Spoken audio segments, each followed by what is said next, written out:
Hello friends, எல்லோரும் எப்படி இருக்கீங்க? Welcome to Jeena cook channel. இன்றைக்கி சுவையான தேங்காய் பாலில் சாதம் தாங்க பார்க்க போகிறீங்க. ரொம்ப டேஸ்டியாக இருக்கும். நம்ம எல்லாத்துக்குமே தேங்காய் பால் சாதம்னா ரொம்ப பிடிக்கும் இல்லையா? இந்த தேங்காய் பால் சாதம் எப்படி எங்கள் வீட்டு ஸ்டைலில் செஞ்சேன்னு சொல்லிட்டு பார்க்கலாம் வாங்க. எங்கள் பாட்டி அம்மாலாம் எப்படி செஞ்சாங்க அதே மெத்தடில் நான் செய்கிறேன். இதுக்கு நான் 2 கப்பு பாஸ்மதி ரைஸ் எடுத்துக்கிட்டேன். 1 கப்பு 250 ml கப்பில் 2 கப் எடுத்துக்கிட்டேன். கிட்டத்தட்ட 400 கிராம் அரிசி வந்துச்சு. இப்போ இதை நல்லா தண்ணி ஊற்றி நல்லா அலசிக்கலாம். இந்த ரைஸை வாஷ் பண்ணிக்கலாம். இது மாதிரி நல்லா வாஷ் பண்ணிக்கோங்க அரிசியை. நம்ம எல்லாத்துக்குமே தேங்காய் பால் சாதம் செய்ய தெரியாத பிகினர்ஸ் ஃப்ரெண்ட்ஸுக்கு இந்த ரெசிபி கொஞ்சம் யூஸ்ஃபுல்லாக இருக்கும். அதோட மறுபடியும் தண்ணி ஊற்றி நல்லா அலசிட்டு இப்போ அந்த தண்ணியை ஊற்றிட்டு அதோட இப்போ மறுபடியும் நல்ல தண்ணியை ஊற்றிட்டு ஒரு அரை மணி நேரத்துக்கு மூடி வச்சிடலாம். இப்போ இது மாதிரி சைஸில் ஒரு தேங்காய் எடுத்துக்கிட்டு அந்த தேங்காவை குட்டி பீசஸாக கட் பண்ணிவிட்டு பெரிய மிக்ஸி ஜாரில் 2 கப்பு தண்ணியை ஊற்றி நல்லா அரைச்சிட்டு இது நல்லா ஸ்ட்ரெயினர் வச்சு நல்லா ஸ்ட்ரெயின் பண்ணிக்கலாம். இந்த தேங்காய் பால்லாம் எடுத்துக்கலாம். இது மாதிரி நல்லா கை வச்சு நல்லா புழிஞ்சிக்கோங்க.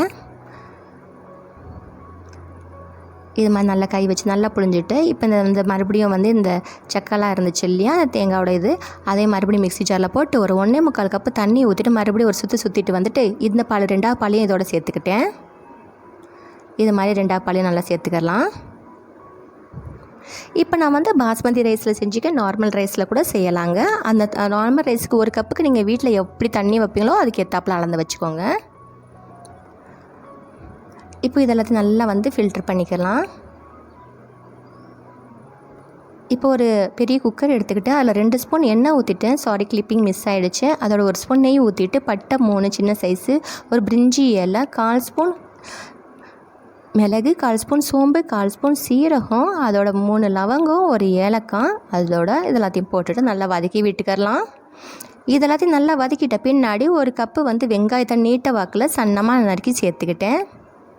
அதோட 4லேருந்து 5 பச்சை மிளகாவையும் சேர்த்தாச்சு. நான் முழுசாகவே போட்டுக்கிட்டேன். நீங்கள் வேணால் கீரி கூட போட்டுக்கலாம்.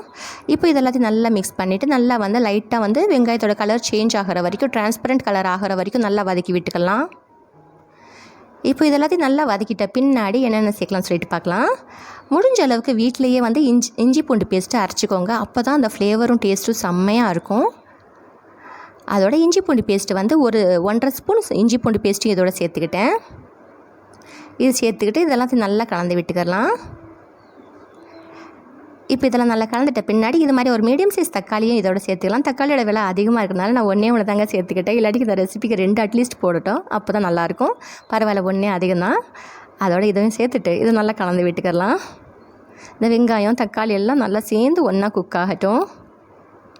அதோட இதுக்கு தேவையான உப்பையும் போட்டுட்டு நல்லா மிக்ஸ் பண்ணி விட்டுக்கலாம். இப்போ இந்த வெங்காயம் தக்காளி எல்லாம் நல்லா வதங்கணும் ஒன்றா. அதோட கொத்தமல்லியும் புதினாவையும் ஒரு கைப்பிடி கொத்தமல்லி, ஒரு கைப்பிடி புதினாவையும் குட்டியாக நறுக்கிட்டு அதோட சேர்த்துக்கிட்டேன்.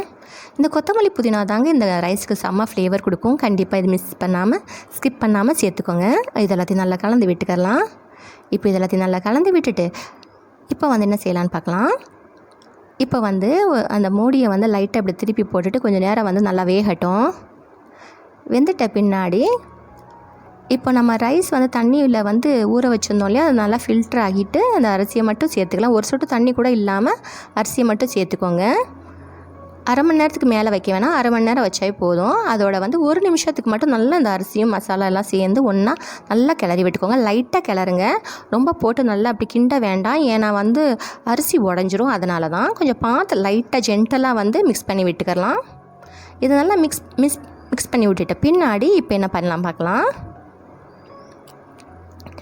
இப்போ இந்த ஸ்டேஜில் நம்ம தேங்காய் பால் எடுத்து வச்சுருந்தோம் இல்லையா, நான் 3.25 கப்பு தேங்காய் பால் எடுத்து வச்சுருந்தேன் இல்லையா, அதை அப்படியே ஊற்றிக்கிட்டேன். 2 கப்பு அரிசிக்கு பாஸ்மதி ரைஸுக்கு 3.25 கப்பு தேங்காய் பால் கரெக்டாக இருந்துச்சுங்க. இதெல்லாத்தையும் நல்லா கலந்து விட்டுட்டு இப்போ இந்த ஸ்டேஜில் நம்மளுக்கு உப்பு தேவைப்பட்டுச்சுன்னா உப்பு பார்த்து போட்டுக்கோங்க. உப்பு டேஸ்ட் பண்ணி பார்த்துக்கோங்க. அதுக்கு ஏற்றாப்புல பார்த்து உப்பு போட்டுக்கோங்க. போட்டு இதெல்லாம் நல்லா கலந்து விட்டுட்டு இப்போ என்ன செய்யலாம், அந்த அரிசியும் இந்த தேங்காய் பாலும் ஈக்குவலாக நல்லா சேர்ந்து ஒன்றா குக் ஆகிட்டு கரெக்டான அளவில் வந்துருச்சு. இப்போ இந்த சமயம் மூடி போட்டு மேலே ஸ்டீம் வருதான்னு பார்த்துட்டு ஸ்டீம் வந்துட்ட பின்னாடி வெயிட் வச்சுட்டு ஒரு 10 நிமிஷத்துக்கு மீடியம் ஃப்ளேமில் வச்சு எடுத்தோம்னா சுவையான தேங்காய் பால் சாதம் அட்டகாசமான டேஸ்ட்டில் ரெசிபி ரெடி ஆயிடுச்சுங்க. இந்த வீடியோ பிடிச்சினா சப்ஸ்கிரைப் ஒன்றும் பண்ணலாம், நம்ம சேனலை சப்ஸ்கிரைப் பண்ணி வச்சுக்கோங்க ஃப்ரெண்ட்ஸ். நான் வீடியோஸ் நிறைய போஸ்ட் பண்ணிக்க ஃப்ரீ டைம் இருக்குன்னு செக் பண்ணி பாருங்கள். இப்போ வந்து இதுக்கு வந்து வெஜிடேபிள் குருமாவோ நான்வெஜ் எதாக இருந்தாலும் வச்சு சாப்பிட்டா செம்ம டேஸ்டியாக இருக்கும்.